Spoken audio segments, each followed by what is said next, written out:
Hello, everybody. How you doing? We are in our last week of classes, and yeah, so let's get right to it. I asked you guys to write some questions about your theses. Your draft is due on Wednesday, but let me get to your questions. I'm going to speed run all of them during this video. Some of you submitted your questions under the essay 4 assignment instead of assignment 20, which was the homework assignment for the questions. So if I missed your question, I apologize. Email me your question and I will email you the answer. If I don't get to your question right now, email me your question. I'll email you back an answer. All right. Yeah, let's just get on with it. Now I'll I have a bunch of things I want to say, but let's get to it and we'll get to all of them. All right, the first two questions I grouped together because they basically ask the same thing. One person asked, I understand what the question is asking, but I personally am very bad at politics even when I try to keep up with it. Anyway, I do not exactly know how to answer this question with my lack of background.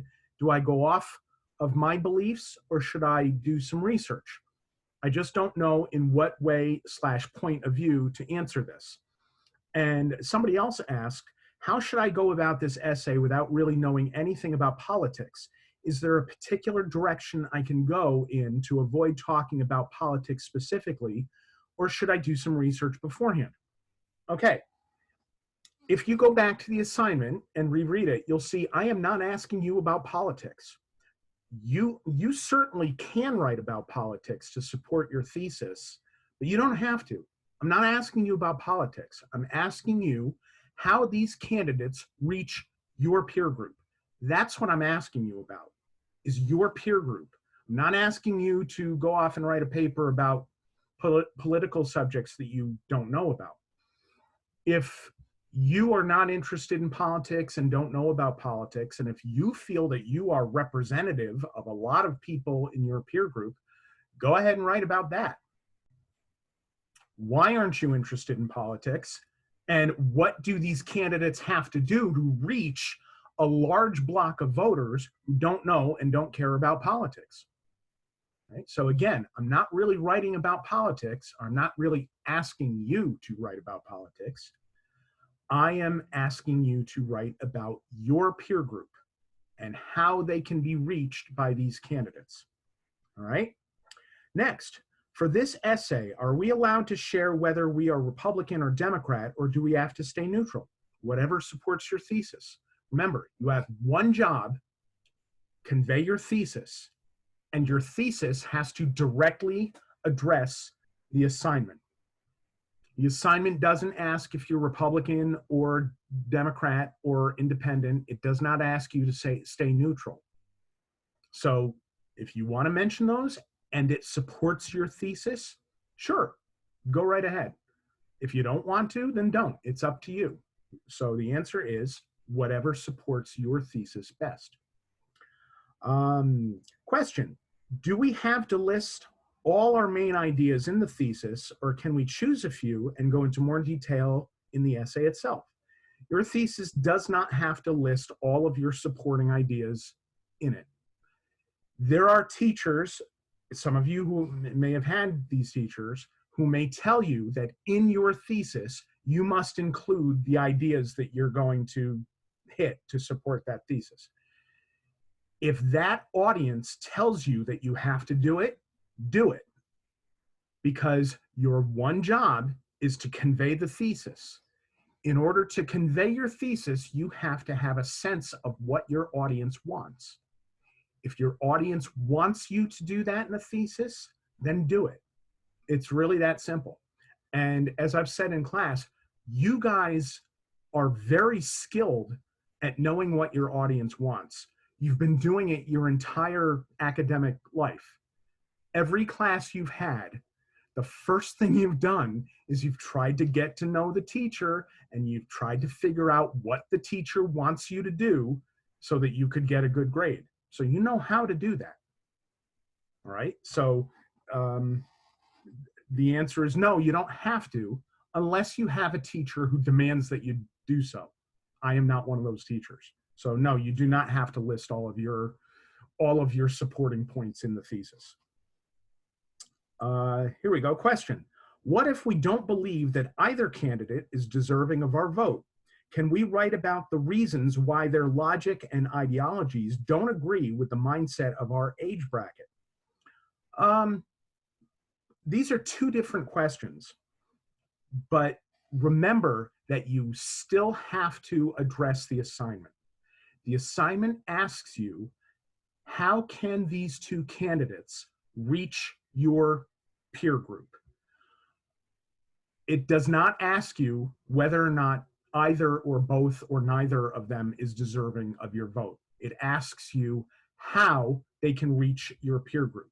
Now, is the idea that you have that neither one of them deserves the vote of your peer groups, is that a reason why they can't reach you guys? Sure, and yes, you can point that out in the essay, but you still need to describe, even though this is the case, how can they reach you?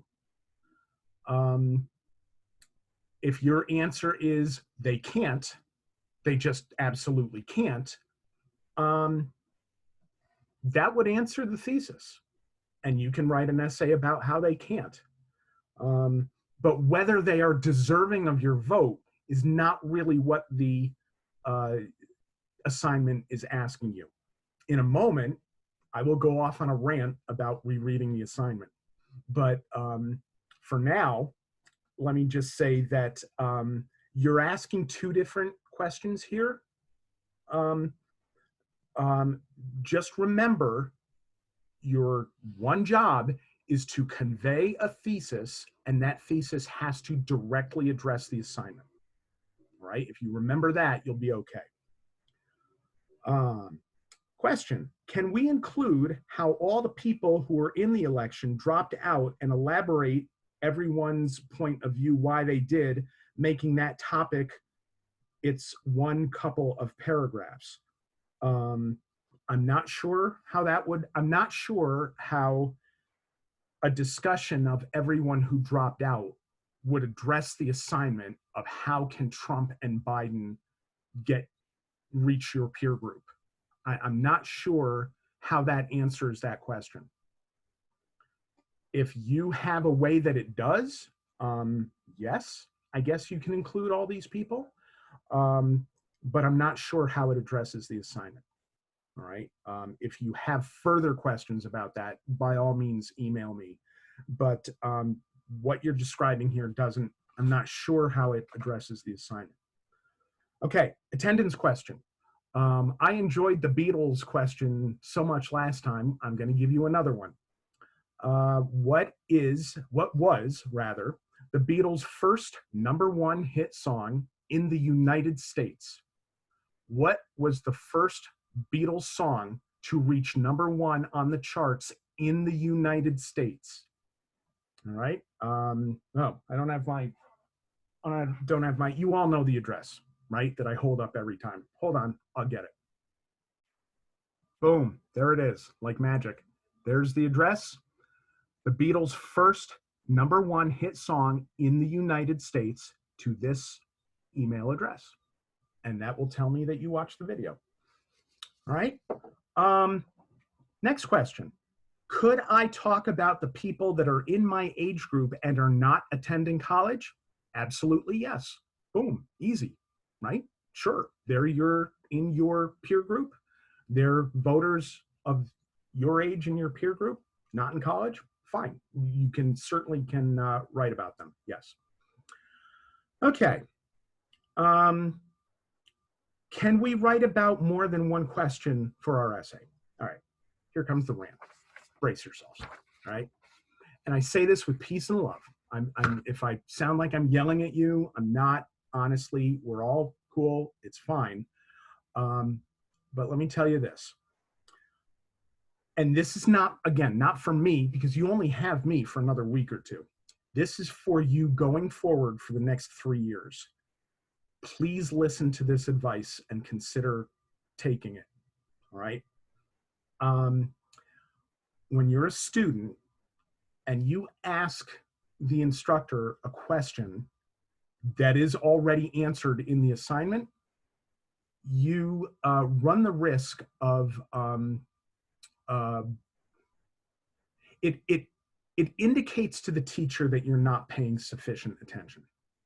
All right. Now, I know right now we are in a really abnormal time.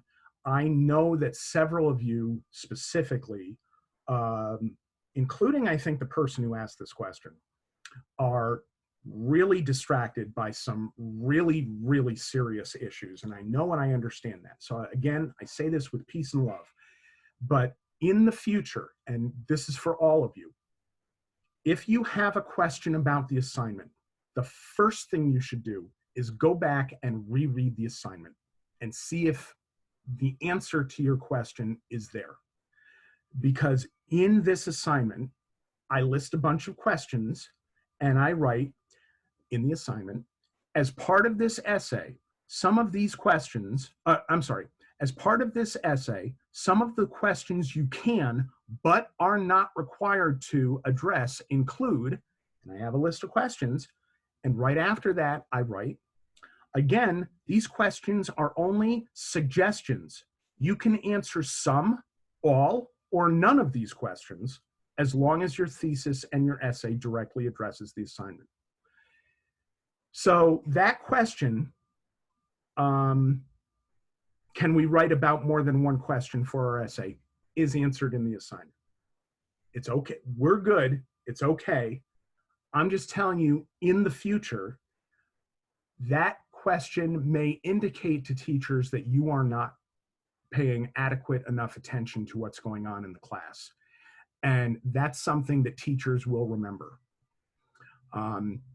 Now, if you write to the teacher, listen, I think you address this in the essay, but I just want to make sure that I can.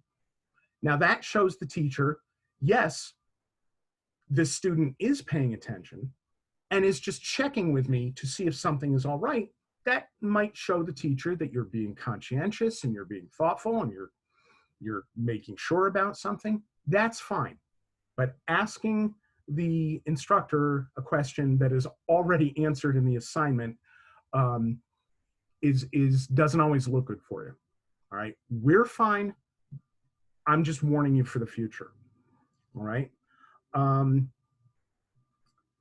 Someone else asked, since we're writing about future elections for our age group, what kind of tense are we writing this essay in? For example, I will be discussing past elections and candidates. Is it acceptable to go from past tense to present tense or even future tense all in one essay? The assignment begins. This November, American voters will choose who will serve as president for the next 4 years. Unless there's some drastic change, the candidates will be Donald Trump and Joe Biden. For your essay, you're to answer the following question.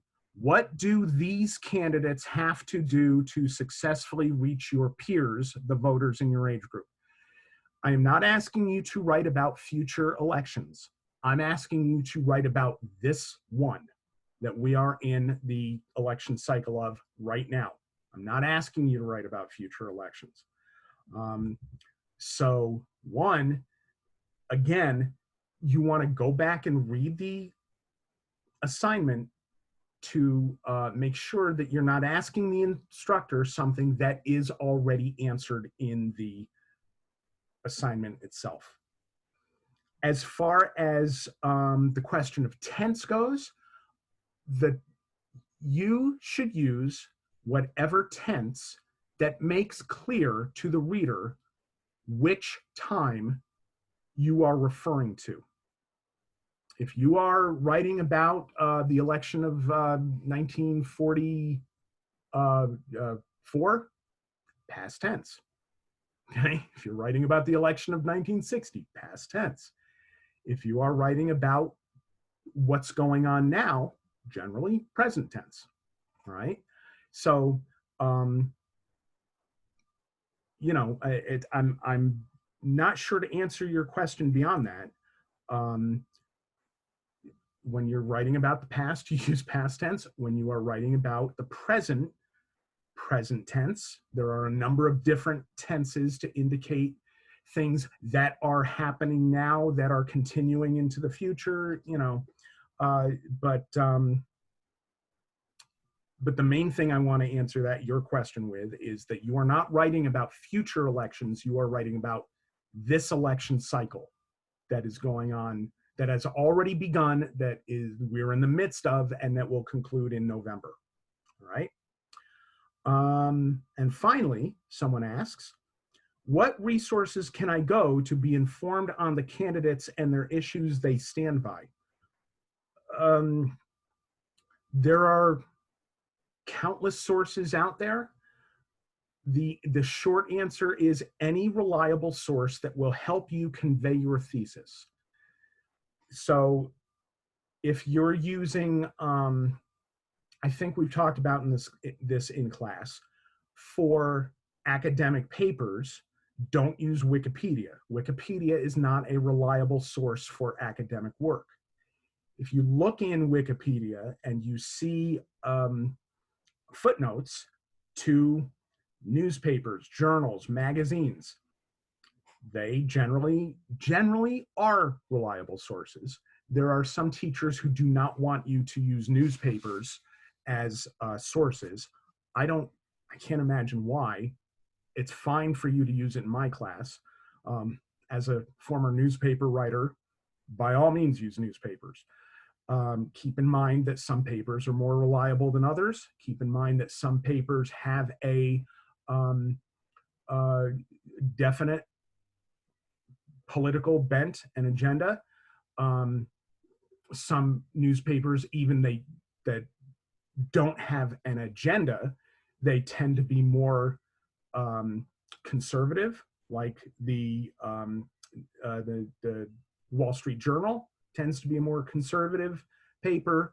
The New York Times tends to be a little bit more liberal paper.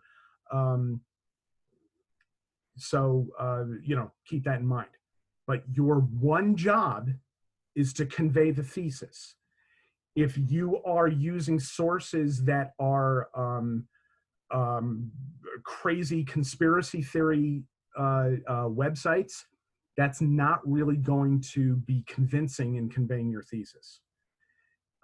If you are using the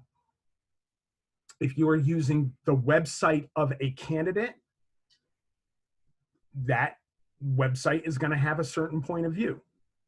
All right. So, you know, you can certainly go to the candidates' websites to find out what their positions are, but keep in mind, those websites are trying to make the candidate look as good as possible. So, you know, you need to use sources that will help convey your thesis most convincingly. All right. If you have further questions, if you have further specific questions about that person who sent me that question, if you have specific questions about, is this a good source, you can write to me and we can discuss it. All right. Those are the questions. Those are all the questions I got. Again, if I didn't see your question, email it to me and I'll be happy to answer it. Your drafts are due Wednesday. There is a short homework assignment posted for you, homework assignment 21, which is just going to be another Q&A, questions about your draft and about revising it. And that's it. Okay. I hope everybody's safe and well. I hope that as I record this, you are outside enjoying this beautiful, beautiful day, because it's late afternoon on Sunday and it's gorgeous out. And I hope you're all safe and healthy. And any problems or questions, please get in touch. And I will see you again on Wednesday. All right. Thanks. Bye.